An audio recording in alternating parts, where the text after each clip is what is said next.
Tom's rainy day surprise. Tom woke up to the soft sound of rain tapping gently on his window.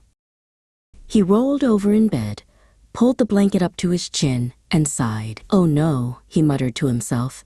"I was planning to go to the park today." The sound of rain was calm but steady. He could smell the fresh, damp air through the small gap in the window. Curious, Tom got up and pulled the curtains open. The sky was covered in gray clouds, and the street outside glistened with puddles. Still, Tom decided he wouldn't let the rain ruin his day.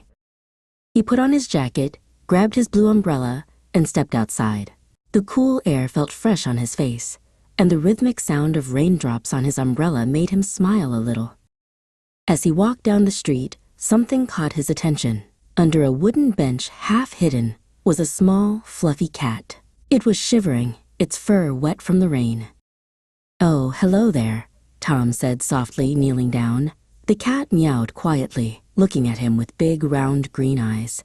"Are you lost?" Tom asked, holding out his hand slowly. The cat sniffed his fingers, then inched closer, trusting him.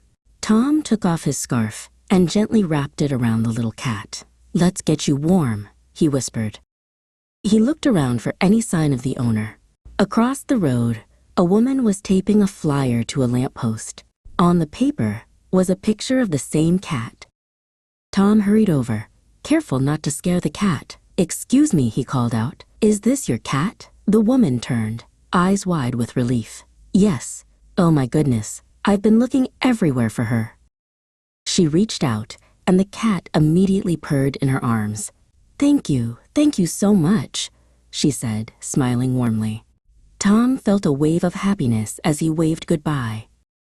On the way home, the rain didn't bother him anymore. In fact, it felt kind of nice. He realized that sometimes the best days are the ones where you help someone, even if that someone has whiskers and a tail.